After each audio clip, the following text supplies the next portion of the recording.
할렐루야. 아멘. 오늘 요한복음 9장 1절에서 41절 전체 말씀을 함께 보도록 하시겠습니다. 간추린 한 20절 정도 되는 간추린 구절로 저와 여러분이 교독하도록 하시겠습니다. 1절을 제가, 여러분이 2절을 교독하시겠습니다. 예수께서 길을 가실 때에 날 때부터 맹인된 사람을 보신지라. 제자들이 물어 이르되 라삐여, 이 사람이 맹인으로 난 것이 누구의 죄로 인함이니이까? 자기이니이까? 그의 부모이니이까? 예수께서 대답하시되 이 사람이나 그 부모의 죄로 인한 것이 아니라 그에게서 하나님이 하시는 일을 나타내고자 하심이라. 때가 아직 낮음에 나를 보내신 이의 일을 우리가 하여야 하리라. 밤이 오리니 그때는 아무도 일할 수 없느니라. 내가 세상에 있는 동안에는 세상의 빛이로라. 이 말씀을 하시고 땅에 침을 뱉어 진흙을 이겨 그의 눈에 바르시고 이르시되 실로암 못에 가서 씻으라 하시니, 실로암은 번역하면 보냄을 받았다는 뜻이라. 이에 가서 씻고 밝은 눈으로 왔더라. 이웃 사람들과 전에 그가 거린인 것을 보았던 사람들이 이르되 이는 앉아서 구걸하던 자가 아니냐. 15절로 갑니다. 그러므로 바리새인들도 그가 어떻게 보게 되었는지를 물으니 이르되 그 사람이 진흙을 내 눈에 바르면 내가 씻고 보았나이다 하니, 바리새인 중에 어떤 사람은 말하되 이 사람이 안식일을 지키지 아니하니 하나님께로부터 온 자가 아니라 하며, 어떤 사람은 말하되 죄인으로서 어떻게 이러한 표적을 행하겠느냐 하여 그들 중에 분쟁이 있었더니, 이에 맹인 되었던 자에게 다시 묻되 그 사람이 내 눈을 뜨게 하였으니 너는 그를 어떠한 사람이라 하느냐. 대답하되 선지자니이다 하니, 유대인들이 그가 맹인으로 있다가 보게 된 것을 믿지 아니하고 그 부모를 불러 묻되 이는 너희 말에 맹인으로 났다 하는 너희 아들이냐? 그러면 지금은 어떻게 해서 보느냐? 그 부모가 대답하여 이르되 이 사람이 우리 아들인 것과 맹인으로 난 것을 아나이다. 그러나 지금 어떻게 해서 보는지 또는 누가 그 눈을 뜨게 하였는지 우리는 알지 못하나이다. 그에게 물어보소서. 그가 장성하였으니 자기 일을 말하리이다. 그 부모가 이렇게 말한 것은 이미 유대인들이 누구든지 예수를 그리스도로 시인하는 자는 출교하기로 결의하였으므로 그들을 무서워함이러라. 37절로 갑니다. 예수께서 이르시되 내가 그를 보았거니와 지금 너와 말하는 자가 그이니라. 이르되 주여 내가 믿나이다 하고 절하는지라.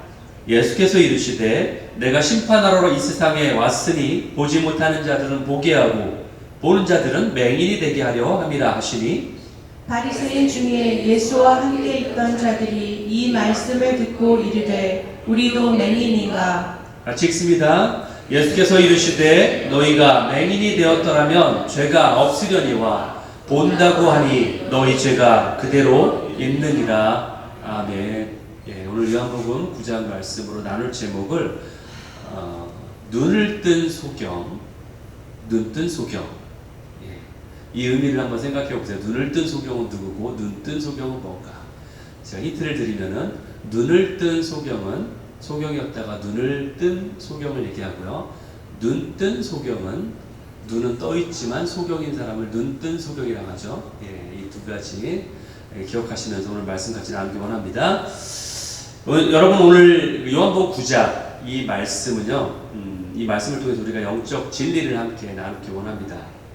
이 이야기를 지금 우리가 한번 쭉 교독하셨는데 겉으로 봐서는 소경을 치유한 이야기구나 라고 생각이 들죠. 그렇죠? 예. 그냥 봤을 때는 소경을 치유한 기적 이야기라고 생각하기가 쉽습니다. 하지만 이 사건은요, 단순한 기적 이야기가 아닙니다. 이 사건은 예수 그리스도가 누구신지를 보여주고자 했던 표적이에요. 그러한 사건이에요. 표적은 제가 이전에도 말씀드린 것처럼 이정표와 같다고 했죠. 교통표지판처럼 어떤 이정표예요. 그래서 이것이 가리키는 것이 있어요. 단순히 눈에 보이는 어떤 사건 또는 현상 이런 것을 가리키는 것이 아니라 그것이 가리키고 있는 궁극적인 어떤 것이 있다라는 거죠. 그래서 이것이 그럼 뭘 가리키느냐? 지금 우리가 요한복음 9장을 지금 보고 계신데 바로 요한복음 8장에서 예수님이 나는 뭐다라고 말씀하셨어요? 나는 세상의 빛이다. 예, 나는 세상의 빛이다라고 말씀하셨어요. 그래서 내가 세상의 빛이라는 것을 지금 9장에서 이 사건을 통해서 이 표적을 통해서 우리에게 보여주고 계신 거예요. 태어날 때부터 소경이던 사람, 이 사람을 치유하신 사건이 바로 예수님이 세상에 빛으로 오셨다. 이것을 보여준 사건이었어요. 먼저 1절을 보기 원합니다. 예수께서 길을 가실 때에 날 때부터 맹인된 사람을 보신지라. 이 구절은요, 하나님의 그 주권을 우리에게 보여주고 있어요. 하나님의 주권. 예수님께서 소경을 먼저 보셨다라는 사실이 매우 중요해요. 예. 당연히 소경은 예수님을 먼저 볼 수 없죠. 아예 볼 수가 없으니까. 예. 예수님은 그에게 의도적으로 다가가는 거예요. 그 소경에게. 물론 제자들이 그 소경에 대해서 질문을 합니다. 그러나 그 전에 미리 계획하신 거예요. 그 소경에게 가서 내가 뭔가를 해야 되겠다. 그래서 그 소경을 향하고 있었던 거예요. 이 소경이 예수님께 먼저 치유를 요청했나요? 아니에요. 먼저 요청한 게 아닙니다. 주님이 먼저 가셔서 은혜를 베푸신 거예요. 주님이 행하신 거예요. 이것이 바로 우리에게 임하는 은혜의 본질이에요. 주님이 먼저 우리를 찾아오셨다. 이게 바로 하나님의 주권이에요. 주권. 예. 그분이 먼저 우리를 찾아오셨다. 하지만 우리는 뭐예요? 우리는 영적인 소경이었어요. 우리는 영적인 소경이었기 때문에 예수님을 제대로 알아차리지 못했습니다. 그래서 오늘 본문에 나오는 소경 이야기가 이 소경의 이야기가 바로 우리들의 이야기인 거예요. 그게 바로. 예. 영적으로 눈이 가리워진 우리의 모습을 반영하고 있습니다. 볼 수 없다는 것이 여러분 인생에서 얼마나 우울하고 얼마나 슬픈 일이에요. 만약에 볼 수 없다면. 여러분 한번 내가 만약에 볼 수 없으면 어떨까라고 상상해 본 적 있으신가요? 볼 수 없으면요 우리의 모든 기쁨을 빼앗아가 버립니다. 여러분 여행 좋아하시죠? 제가 볼 때 여행 거의 싫어하는 분은 없는 것 같아요. 저도 여행을 굉장히 좋아합니다. 여행은 관광이라는 말이 있는데 관광을 영어로 sightseeing이라고 해요. sightseeing. 예. sight은 시각을 얘기하죠. seeing은 뭐예요? 보는 거, 보는 자체를 얘기하죠. 결국 시각으로 보는 것이 관광이에요. 예. 그만큼 보는 것이 여행의 주된 것을 차지하고 있지 않습니까? 주된 걸 차지해요. 눈으로 보는 거예요. 그랜드 캐년의 그 장엄함, 나이아가라 폭포의 그 웅장함, 뭐 저는 못 가봤지만 그 시드니 오페라 하우스 있죠. 예, 시드니에 있는 오페라 하우스의 그 아름다움, 그런 것들을 직접 눈으로 볼 때 느껴지는 그 형용할 수 없는 그 아름다움을 느끼는 거죠. 그게 다 볼 때 우리가 알 수 있는 일들이에요. 그렇기 때문에 만약에 우리의 시각을 잃어버린다? 그러면은 그때 우리에게 다가오는 그 어려움은 얼마나 클지 쉽게 짐작할 수가 있습니다. 본문에 나오는 소경은요, 태어날 때부터 볼 수가 없었어요. 그렇기 때문에 세상을 소리로만 상상했을 거예요. 근데 한번 생각해 보세요. 그러던 그가 처음으로 눈을 떴다는 거예요. 그러니까 태어날 때부터 소경이었기 때문에 세상이 어떤지도 모르는 거예요. 이 세상에 뭐 꽃이 어떤 색깔이고, 물론 사람들이 얘기를 해줬겠지만 그게 실제 모습이 어떤지를 전혀 볼 수가 없는 거죠.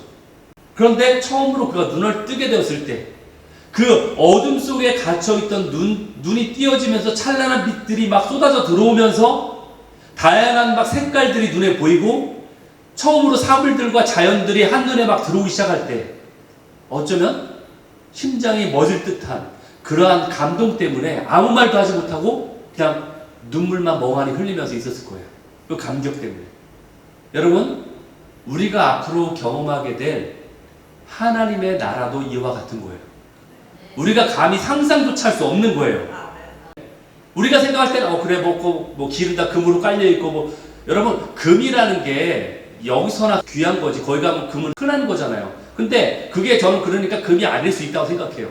최고의 것이 깔려 있겠죠. 근데 그게 우리가 생각할 때 그냥 금인 거예요. 그게 여기서는 금이 귀하니까 뭐 메이비 다이아몬드라고 할 수도 있겠지만 그보다 더 귀한 것들이 있는 곳이 하나님의 나라예요.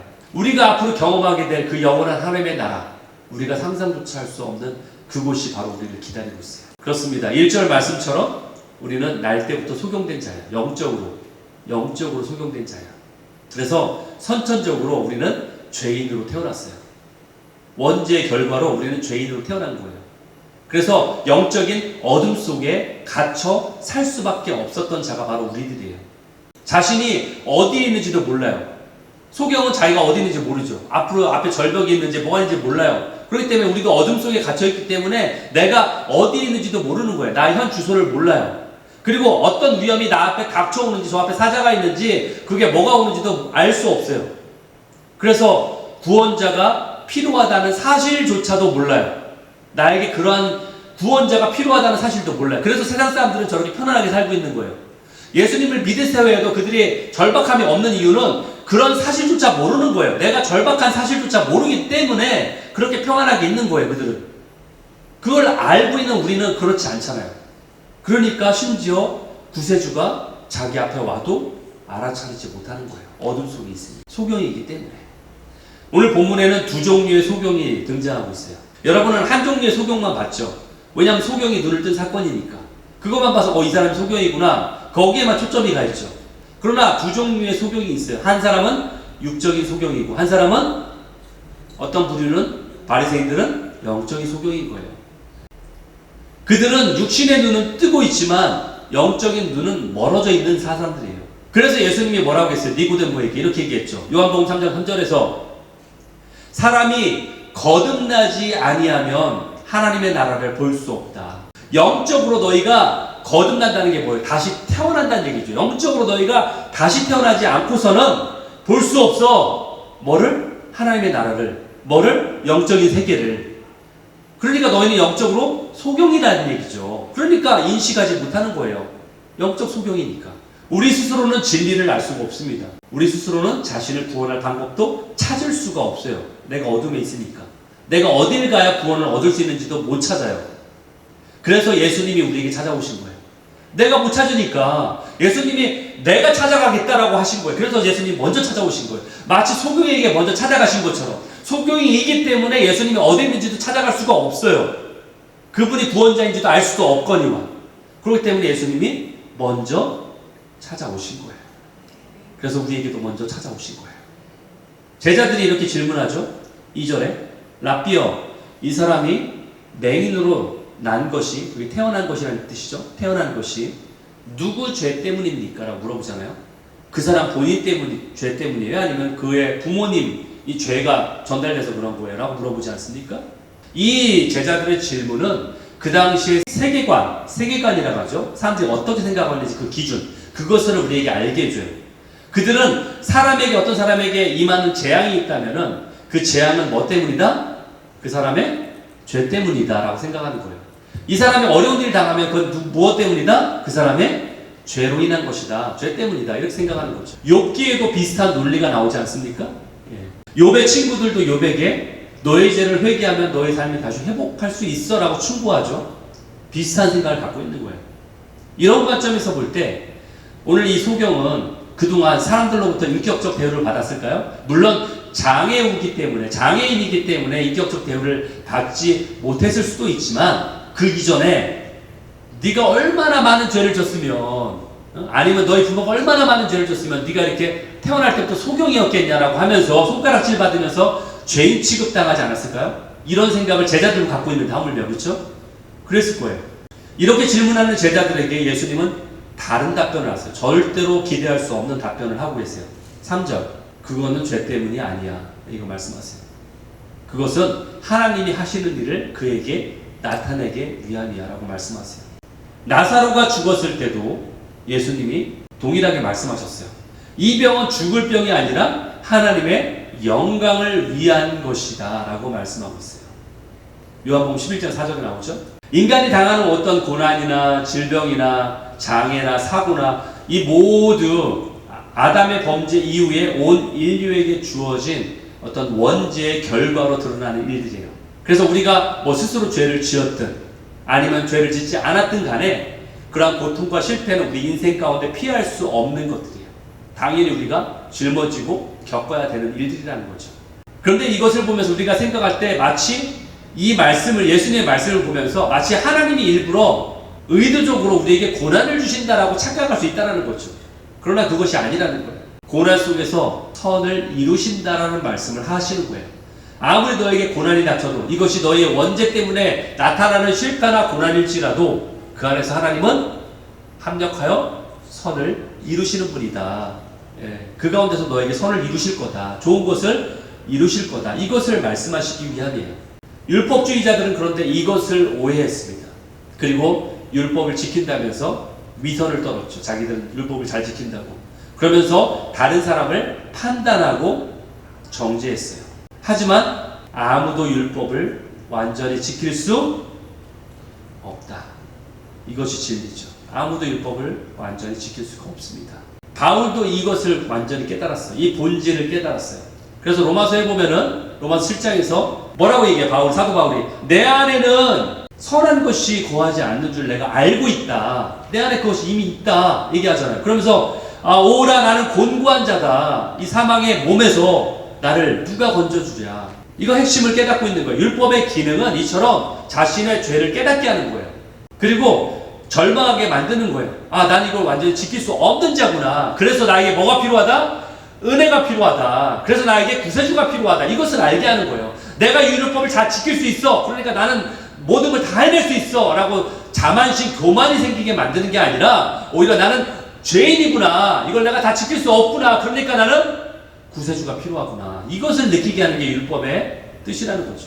그러니까 율법을 지키는 사람들, 그 바리새인들은 자신 안에 빛이 있다라고 착각하는 거예요. 난 이걸 다 지키니까 나에게 빛이 있는 거야 라고 착각하는 거예요. 그들이 알고 있는 빛이 뭐예요? 성경 지식들, 그들이 쌓아놓은, 그리고 그들이 경험한 어떤 종교적인 경험들, 또는 자기가 믿고 있는 어떤 지식의 어떤 가치관들, 세계관들, 이런 걸 통해서 그것이 자신 안에 있는 진정한 빛이라고 착각하고 있는 거예요. 하지만 세상의 빛 대신 예수님이 없으면 빛이 있는 거예요, 없는 거예요?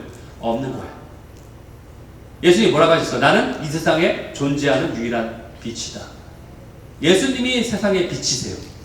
저 태양도 있잖아요. 물리적으로는 그렇죠. 자연적으로는. 그러나 진정한 빛은 예수 그리스도시라는 얘기예요. 그렇기 때문에 예수 그리스도의 빛이 없으면 그 사람에게 빛이 있는 거예요, 없는 거예요? 없다라는 거죠.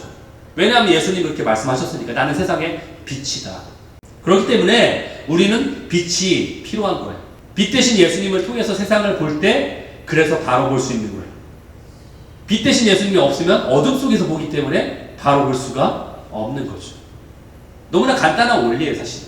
예수님의 표적을 보게 된 사람들은 이제 선택의 상황에 놓이게 돼요. 소경처럼 온전한 신뢰로 응답하는 사람이 있는가 하면 소경의 부모님들처럼 막 두려우니까 타협하죠. 타협하는 모습을 보게 돼요. 타협할 수도 있고요. 또는 바리새인들처럼 자신의 욕심 때문에, 자기가 믿고 있는 것 때문에, 교만 때문에 진리를 거부할 수도 있어요. 우리 인생 가운데 끊임없이 우리에게 선택을 요구하고 있습니다. 그런데 선택은 두 가지밖에 없습니다. 믿음이냐, 거부냐. 이 사이에 중간지대는 없어요. 중간지대는 없는 거예요. 타협은 없는 거예요. 어정쩡한 중간지대는 우리에게 없습니다. 예수님이 39절에서 이렇게 말씀하세요. 내가 심판하러 이 세상에 왔으니 보지 못하는 자들은 보게 하고 보는 자들은 소경이 되게 할 것이다. 세상의 빛이 빛 대신 예수님이 계신 동안은 낯이에요. 예수님을 대신하여 우리에게 보내신 분이 누구예요? 예수님이 승천하시면서 내가 가면서 너에게 또한 보혜사를 보낸다. 그게 누구예요? 또 보혜사가 도울자죠. 내가 너희와 함께 있을 때는 그 도울자가 필요 없지만 내가 가니까 또 다른 도울자를 보낸다. 그게 보혜사라는 뜻이에요. 도울자를 보낸다. 그게 누구예요? 성령님이죠. 성령님이 우리와 함께 하시는 동안은 아직 낮인 거예요. 낮이에요, 낮. 하지만 어느 순간에 낮이 저물어지고 어떤 날이 올 것이다. 밤이 와요. 종말의 시간이 다가오는 거예요. 예수님은 천국에 대한 비유를 우리에게 말씀하시면서 포도원 일꾼들을 불러 모으는 그 비유를 통해서 우리에게 설명한 적이 있어요. 그때 그 비유를 보면은 아침부터 일꾼을 불러요. 그러다 어느 정도 시간이 지나 또 부르고 또 부르다가 맨 마지막에 거의 하루가 끝날 무렵에 일꾼을 불러오는 걸 보게 돼요. 그런데 다들 똑같이 한 데나리온의 삭스를 받게 돼요. 물론 이게 하나님의 주권을 얘기하는 비유인데, 근데 여기서 중요한 게 뭐냐? 그렇다면은 중요한 것은 언제 믿었느냐가 중요한 게 아니라는 거예요. 언제 시작이냐가 중요한 게 아니라 결국 결산의 날이 있다. 이것이 중요한 거예요. 이것을 얘기하는 거예요, 우리에게.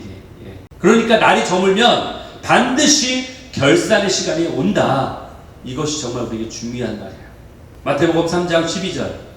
타작 마당을 정하게 하사 알곡은 곳간에 들이고 쭉정이는 불에, 꺼지지 않는 영원한 불에 태울 날이 분명히 오게 될 것이다. 결과가 극명하게 나뉘는 날이 분명히 오게 될 것이다. 이것을 우리에게 분명히 말씀하고 계세요. 여러분, 오늘 요한복음 9장의 이야기는요, 육체의 눈을 뜬 소경의 이야기로 시작을 하지만 실제는 뭐예요? 실제는 영적인 눈을 뜨는 이 소경이 육체의 눈만 뜨는 게 아니라 이 소경의 영적인 눈을 뜨는 과정이 다 나타나고 있어요. 이 오늘 본문에. 여러분 그걸 눈치채셨는지 모르겠는데 이 눈을 뜬 소경이요, 이제 대화를 합니다. 바리새인들이 막 추궁하는 거예요. 네가 정말 옛날부터 소경이었던 게 맞아? 가짜로 소경짓 하다가 예수님이 딱 기적을 일으킨 거를 가짜로 이렇게 하기 위해서 꾸민 거지, 뭐 이렇게 알아보기 위해서 그 부모도 불러서 막 협박하기도 하고 그러면서 계속 얘기하는 거예요. 그 과정을 통해서 예수님이 누군지를 이 소경이 발견하게 돼요. 그걸 어떻게 할 수 있느냐? 오늘 본문의 11절에서 38절 사이를 보면요, 이 눈뜬 소경이 예수님을 누구라고 부르는지 그 부르는 호칭이 점점 바뀌고 있어요. 처음에는 어떤 한 사람이었던 예수라고 얘기해요. 그러다 두 번째 뭐라고 하냐? 그 사람을 선지자라고 인식을 해요. 그러다 맨 마지막에 뭐라고 해요? 주님이라고 고백을 하게 됩니다. 결국 영의 눈까지 뜨게 되는 것을 우리가 알게 된다는 거예요. 여러분, 육신의 눈을 뜨는 것보다 온전한 믿음에 이르는 영적 변화가 중요하다는 거예요. 그래서 오늘 이 사건은요, 예수님이 이런 기적을 일으키신 분이야, 와, 기적이 일어나니까 멋지겠다, 또는 이런 걸 우리도 봤으면 좋겠다, 이런 것이 포커스가 아니라, 이것이 중요한 게 아니라, 어떤 기적을 일으키는 현상 자체가 중요한 게 아니라, 영적인 눈을 뜨게 됐다는 데 포커스가 있다는 거예요. 그리고 영적인 눈을 떴는데 그것이 무엇을 확인하는 과정이냐? 예수 그리스도가 세상의 빛이다. 이것을 알게 되는 것이 중요한 거예요. 반면에 바리새인들은 자신들은 율법을 잘 안다는 그 믿음 때문에, 오히려 그 믿음 때문에 예수님을 알아보지 못해요. 너무나 아이러니하지 않습니까? 자신들은 율법을 잘하고 성경을 잘 안다는 그 믿음 때문에 그것이 걸림돌이 되어서 오히려 예수님을 거부한다니까요. 우리도 그럴 수 있어요, 사실은. 내가 신앙생활 잘한다는 믿음 때문에, 나는 성경을 잘한다는 그 믿음 때문에, 나는 종교생활을 오래 했다는, 신앙 경륜이 오래됐다는 그것 때문에 오히려 예수님을, 참 복음을 거부할 수 있다는 거예요. 이것은 우리가 정말 주의해야 될 부분이에요. 그들은 영적으로 눈먼 소경이었어요. 여러분, 나면서부터 소경된 자가 불쌍하다라고 분명히 생각했을 거예요. 그들은 야, 참 쟤는 참 인생 불쌍하다, 도와주진 않지만 참 불쌍한 놈이다 라고 생각했을 거예요. 그러나 사실 진정으로 불쌍한 사람이 누구예요? 진정 불쌍한 사람이 누굽니까? 영적 자만심에 눈먼 바로 그들이 불쌍한 자들이에요. 사실은 그걸 모르고 있는 거예요. 근데 본인들은 스스로가 그렇지 않다라고 착각하고 있는 거죠. 여러분, 시각장애는요, 볼 수 없으면 어떤 다른 감각들이 살아나죠. 그렇죠?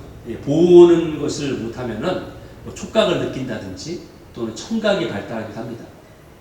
근데 한번 생각해 보세요. 소경으로 있을 때 예수님이 찾아오셨어요. 그리고서 만져주세요. 이렇게 진흙을 눈에 바르시고 그 사랑의 손길을 막 느낀다고 생각해 보세요. 이 예수라는 분이 와가지고 자기의 눈에 막 진흙을 다 바르시고 그 사랑의 손길, 그러면서도 자상하면서도 단호하며 신뢰할 만한 그 예수님의 목소리가 막 들려와요. 그것이 분명히 이 소경의 마음을 움직였을 거예요. 하늘 아버지의 아들 되신 예수 그리스도가 오셔서, 그리고 가서 실로암에 가서 눈을 씻고 세상을 처음 보게 되었을 때 그 누구도 체험하지 못했던 그 황홀함을 느꼈을 거예요. 여러분, 예수님은 평소와 다르게 치유하실 때 말씀으로 치유하지 않으셨어요. 한번 생각해 보셨어요? 보통은 말씀으로 치유하세요. 내 믿음대로 될지어다, 아니면 내가 나음을 입을지어다, 이렇게 말씀으로 하셨는데 오늘은 이상하게도 그렇게 하지 않으셨어요. 흙으로 침을 뱉으셔서 그 진흙을 만드셔서 그걸 눈에 바르셨어요. 여러분, 이 과정은요, 흙으로 인간을 창조하신 태초의 모습을 우리에게 떠올리게 만듭니다. 예수님께서 다시 한번 그 창조의 손길로 소경의 눈을 새롭게 하고 계시다는 것을 우리에게 보여주는 행위를 하고 계신 거예요. 7절에 실로암에 가서 씻으라. 가서 씻고 밝은 눈으로 왔다. 실로암은 해석되어 있는 것처럼 보냄을 받았다는 뜻이에요. 여러분, 예수님을 믿기까지 우리는 잘못 살아왔다고 생각하지 않습니다. 아니, 생각하지 못해요. 그러나 예수님이 빛으로 우리에게 오시는 순간 우리 안에 어두운 것들이 다 드러나기 시작해요. 어둠 속에 있기 때문에 내가 분별하지 못하고 볼 수 없었던 것들이 이제 드러나요. 빛이 들어오니까. 예수님이 빛으로 오시는 순간 우리 안에 드러나요. 그러면서 예수님이 우리 안에 죽어있던 부위, 오늘 소경은 눈이었지만 우리 안에 죽어있던 부위에 주님이 직접 진흙을 붙이세요. 그리고 실로암에 가서 씻어라 라고 우리에게 명령하세요. 여러분, 그때 자신이 소경이라고 인정하는 자만이, 그때 내 안에 그러한 어두운 부분이 있다라고 인정하는 자만이 그 말씀에 순종할 수 있는 거예요. 만약에 나는 절대 소경 아닌데요? 나에게 그런 부분은 없는데요? 나에게는 어두운 부분, 나의 연약한 부분은 없는데 라고 거부한다면 어떻게 될까요? 예수님의 치유를 경험할 수 없습니다. 그래서 예수님이 오늘 이 방법을 선택하신 거예요. 이것은 일종의 테스트예요. 테스트. 믿음, 순종에 대한 테스트예요. 과연 진흙을 바르자마자 눈을 보게 된 게 아니에요. 가서 실로암에 가서 씻었을 때에, 순종했을 때에 보게 된 거예요. 우리에게 그 순종의 믿음이 있냐라는 거죠. 그것을 주님은 보신다는 거예요. 그러자 바리새인들이 뭐라고 해요? 40절에 야, 그럼 우리도 맹인이냐? 네가 그렇게 얘기하는데, 우리가 영적인 소경이라고 얘기하는데, 물론 그렇게 해석할 수 있는 능력도 없었기 때문에 그렇게 말하진 않지만, 그럼 우리가 소경이란 말이야? 라고 물어봅니다. 그러면서 예수님을 거부하죠.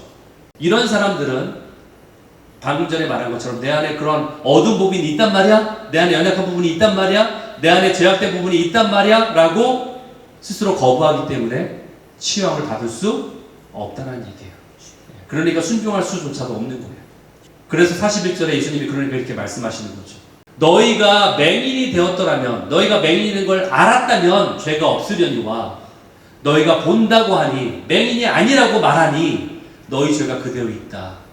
이제 이해가 되시죠? 이 말의 뜻이 무엇인지. 예전에는 이 말의 뜻을 잘 이해하지 못할 수도 있는데, 이 말이 뭐예요? 너희가 너희 자신이 영적 소경임을 안다면 너희 죄가 용서받을 수 있는 기회가 있겠지만, 너희가 영적 소경인데도 이것을 부인하고 있으니 너희 죄악된 인생을 계속 살아갈 수밖에 없구나. 이렇게 말씀하신 거예요.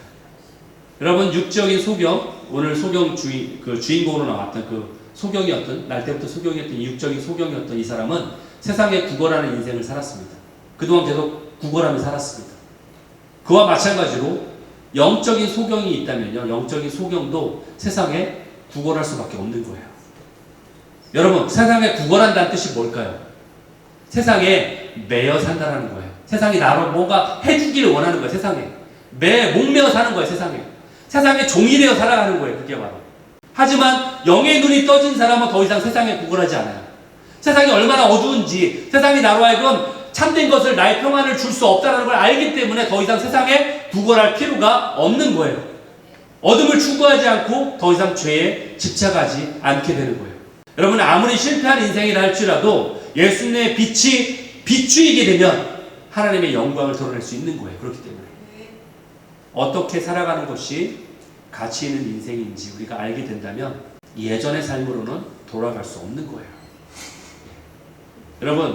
여러분은 오늘 이 치유함 받은 소경을 보면서, 이 소경이 이제 눈을 치유함 받았잖아요. 그리고 나서 다시 자신이 구걸했던 그 장소로 돌아가서 다시 구걸했을 거라고 생각하십니까? 아싸! 이제 눈도 볼 수 있으니까 좀 이제 잘 됐다. 좀 더 효율적으로 구걸해볼까나? 이러면서 다시 가서 구걸했을까요? 당연히 아니겠죠? 그래서 어떻게 할 수 있어요? 물론 우리의 진정으로도 당연히 아니라고 생각하겠지만 8절의 말씀을 보면 그게 아니라는 걸 알게 돼요. 야, 저 사람이 전에 앉아서 구걸하던 자가 아니야? 그게 뭐예요? 여전히 구걸하고 있다는 게 아니라는 걸 알게 되죠. 저 사람이 새롭게 됐네? 눈을 떴다는 것도 보지만 저 사람이 이제 더 이상 구걸하지 않게 되는 걸 보게 되는 거예요. 바리새인들은요, 예수님을 인정하지 않으려고 온갖 노력을 다합니다. 정말 소경이 정말 태어나면서부터 소경이었는지 의심하면서 그의 부모를 불러다 막 캐 묻기도 하고, 그러자 그의 부모는 출교당할 것이 두려워가지고 진실을 말하지 못하고 얼버무리고 그냥 다시 당사자한테 가서 물어봐라. 그 성인이니까 대답할 거 아니냐. 이렇게 막 돌려서 책임을 회피하고, 그러니까 누가 정답을 얘기해요? 누가 진실되게 말합니까? 오직 고침을 받았던 소경만이 예수님의 참된 진리를 외치고 있어요. 이처럼 우리가 중요한 게 뭐예요? 우리 신앙 안에 내가 체험한 자만이 말할 수 있다는 거예요. 옆에서 구경하거나 아무리 부모였어도 그것을 당당하게 말할 수 없는 것은 내가 체험한 게 아니기 때문에 당당하게 우리는 선포할 수 없는 거예요. 아무리 그것이 진리라 할지라도. 그렇기 때문에 우리는 진리를 직접 체험해야 된다는 거예요. 그래서 기독교를 체험의 종교라고 하지 않습니까? 누가복음 1장 34절에 마리아가 천사에게 한 말이 기억나죠? 나는 남자를 알지 못하니 어찌 이러한 일이 뭐예요? 애기 잉태하는 일이죠. 이러한 일이 있을 수 있습니까? 난 남자를 알지 못하니. 여러분, 마리아가 뭐 사리분별 못하는 사람입니까? 정신이 온전치 못한 사람이에요? 왜 남자가 누군지 모를 정도로 그렇게 사리분별 못하는 사람이 아니지 않습니까? 여기서 말하는 의미가 뭐예요? 남자를 알지 못한다는 얘기. 나는 남자 여자 구별을 못해요. 이 얘기 아니잖아요. 이 얘기는 바로 남자와의 관계를 의미하는 거죠. 그러니까 성경에서 이 알다라는 것은 바로 이런 얘기를 하는 거예요. 성경에 나오는 안다라는 뜻은요, 관계의 경험을 얘기하는 거예요. 그러므로 우리가 예수 그리스도를 직접 체험하지 못한다면은 그분을 안다라고 우리가 말할 수 없다라는 거예요. 그분과의 관계 안에 들어가지 않고서는 그분 안에 거하면서 정말 주님 안에 그 관계 안에 들어가지 않으면은 그분을 안다라고 말할 수 없는 거예요. 요한복음 오늘 9장 28절에 바리새인들이 이렇게 욕하면서 말했대요. 너는 그의 제자니, 예수 그리스도의 제자이지만 우리는 누구의 제자다? 모세의 제자라고 당당히 지금 얘기하는 거예요. 모세는 사실은 율법을 대표하는 사람이죠. 모세죠. 십계명을 받은 자니까. 그러니까 이렇게 말하는 게 맞아요, 사실은. 자신들이 모세의 제자라고 자부하고 있어요. 그러나 그 얘기는 뭐예요? 예수님이 정녕 누군지 모른다는 얘기죠. 그런데 고침받은 소경이 이것을 굉장히 의아해해요.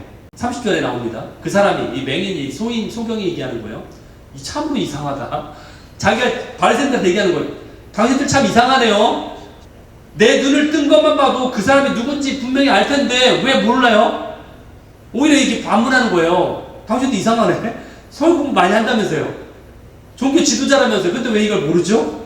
31절에도 똑같이 얘기해요. 아니, 하나님이 어떻게 죄인의 기도를 듣고 응답하십니까? 그 사람이 경건하고 하나님의 뜻대로 행했으니까 이렇게 응답하신 게 아닙니까? 라고 반문하는 거죠. 내가 눈을 뜬 게 그 증거이지 않습니까? 33절은 똑같은 얘기, 33절에서. 이 사람이 하나님으로부터 오지 않았으면 이런 일이 어찌 일어날 수 있습니까? 참 흥미로워요. 왜 흥미롭냐? 이 사람은 태어날 때부터 소경이었으니까 당연히 교육을 받지 않았을 건 당연한 거예요. 요즘같이 막 점자 교육 통해서 막 어떻게든 얘를 공부시켜야 돼. 이런 시대가 아니잖아요, 옛날은. 당연히 국어라 했던 거지였고, 당연히 못 살았을 테고, 배우지도 못했던 아주 최고 천민, 밑에 계층이었을 텐데, 이러한 자가 배우지도 못했고, 거린으로 살았고, 방금까지 소경이었던 사람이 지금 바리새인들을 오히려 가르치고 있어요, 지금. 웃기지 않습니까? 오히려 가르치고 있다니까요, 바리새인을. 황당한 일이에요, 진짜로. 소경이 오히려 바리새인들한테 복음을 전하고 있어요, 지금. 와, 엄청난 일이 지금 벌어지고 있는 거예요. 눈뜬 소경이 이처럼 확신 있게 말할 수 있는 근거는 자신이 경험했으니까 할 수 있는 거예요. 자신이 직접 경험했으니까. 주님을 경험한다는 것이 바로 이와 같은 거예요. 이것이 바로 주님의 증인이 된다는 뜻이에요. 아무리 큐티 많이 하고, 아무리 성경 공부 많이 하고, 아무리 제자훈련 코스를 여러 개 많이 밟아도 주님을 직접 경험하는 체험이 없다면, 그런 관계에 들어가 본 적이 없다면 알 수 없는 거예요. 진리를 알 수 없는 거예요. 성령님과 동행해야 되는 이유가 바로 여기에 있는 거예요. 그래서 날 때부터 소경이던 이 사람이 처음에는 어떤 한 사람이라고 고백했다가, 그 다음에 선지자였다라고 고백했다가, 그 다음에 하나님이 보내신 분이라고 고백했다가, 그리고 결국에는 나의 나의 주인 되십니다라고 고백하게 된 거예요. 이 짧은 시간 동안에, 정말 짧은 시간 아닙니까? 이 엄청난 지금 막 영적으로 성장한 걸 보게 돼요, 이 소경이. 그렇기 때문에 그의 믿음은 지금 유대인들의 그 위협 속에서 더 강건해질 수밖에 없었던 거예요. 제자들이 처음에 소경을 보면서 누구의 죄 때문이냐고 질문을 했죠. 여러분, 우리는 이거에 대해서 호기심을 가질 수 있어요. 제자들처럼 호기심을 가질 수 있어요. 하지만 하나님의 관점은 달라요. 우리는 나의 호기심을 채우기 위해서 상대방의 약점을 드러낼 수도 있죠. 아, 저 사람이 언제부터 저랬대? 뭐 이러면서 언제부터 저렇게 죄를 졌대? 언제부터 저런 신세가 됐대? 뭐 이렇게 다른 사람 얘기하기 좋아하고 제자들도 지금 그 관점에서 얘기한 거 아닙니까? 나 역시도 나의 지적인 호기심을 채우기 위해서 그렇게 할 수도 있어요. 아니 조금 더 나은 사람이라면은 아 예수님 저 사람의 병을 좀 고쳐주세요라고 말할 수 정도까지는 있을 거예요. 하지만 예수님은 그의 영의 눈을 뜨게 하는 것이 더 중요하다는 것을 알고 계셨어요. 3절에서 그래서 이렇게 말씀하신 거죠. 그를 통해서 하나님이 하시는 일을 나타내려 함이라.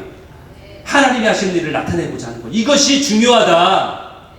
그 사람이 육적으로 눈을 뜬 게 중요한 게 아니라 하나님이 하시고자 하는 그 목표가 더 중요하다. 그것을 말씀하시는 거예요. 4절 때가 아직 낮음에 나를 보내신 이의 일을 그 일을 이제 우리가 어떻게 여기서 내가가 아니에요. 우리가 지금 뭐라고 하세요? 우리가라고 하죠. 우리를 포함하고 있는 얘기예요. 우리가 그 일을 어떻게 해야 된다? 해야 된다. 왜 그래요? 이유가 뒤에 나오잖아요. 이제 밤이 되면 그때가 되면 어느 누구도 일할 수 없어. 그러니까 지금 낮일 때 일을 해야 된다. 제가 말씀드린 건 뭐 일 중독에 빠져라 이 얘기를 얘기하는 게 아니에요. 이 일이라는 것이 예수님이 우리를 그분의 동역의 자리로 부르시는 거예요. 초대하시는 거예요. 나와 함께 하자. 나와 함께 이 일을 이루어가자. 증인의 삶을 살자. 이걸 얘기하는 거예요. 예수님을 생명의 빛으로 받아들인 자는 그 빛을 다른 자에게 역시 전해야 된다. 눈을 뜨게 해야 된다. 그들의 영적으로 소경된 자들의 눈을 우리도 뜨게 해야 된다. 여러분 그 일은 여러분 할 수 있는 일입니다. 육적인 눈을 우리가 뜨게 할 수는 없지만 영적으로 소경된 자의 눈은 우리가 뜨게 할 수 있다. 그런데 예수님이 그 일을 더 중요하게 여기신다. 그것을 우리가 이 본문을 통해서 우리가 알게 하시는 말씀이지 않습니까? 마지막에 25절에서 소경이 이렇게 증언하고 있어요. 선포합니다. 예수 그리스도 그가 죄인인지 뭐 어떤 사람인지 나는 그 사람을 지금 만난 지 얼마 안 됐기 때문에 내가 알 수 없지만 내가 분명하게 확신하는 한 가지는 아는 것은 내가 예전에는 맹인이었지만 이제는 육적으로 또는 영적으로 다 보게 되었다는 그 사실 한 가지입니다. 이것을 당당하게 전하지 않습니까? 이것이 복음의 선포예요. 예수님이 누구인가를 어떻게 증명할 수 있습니까? 내가 본다는 것이 바로 그 증거예요. 내가 본다는 것이 바로 그 증거예요. 예수님을 믿으면서 달라진 우리의 삶이 그 증거예요. 우리는 우리의 삶을 통해서 예수님을 증거해야 합니다. 그것이 증인된 삶이에요. 여러분 정말로 두렵고 정말로 절망적인 것이 무엇인지 아세요? 정말로 두렵고 절망적인 것? 그것은요 육적인 소경으로 사는 것이 아니라 죽을 때까지 소경으로 살아가는 것이 정말 절망적인 거예요. 죽을 때까지도. 우리 주변에는 그런 자들이 너무나 많지 않습니까? 세상의 빛으로 오신 예수 그리스도를 전하시는 참 증인 되시길 바랍니다. 또한 이 소경의 고백이 우리의 고백이 되었으면 좋겠어요. 마지막으로 그 고백을 외치면서 마치겠습니다. 나는 예수 그리스도가 누구인지 잘 설명하지 못할 수도 있지만 한 가지 확실한 것은 내가 전에는 소경이었지만 지금은 볼 수 있다는 것입니다. 아멘. 우리 다 같이 일어나셔서 찬양으로 주님 앞에 고백하기 원합니다.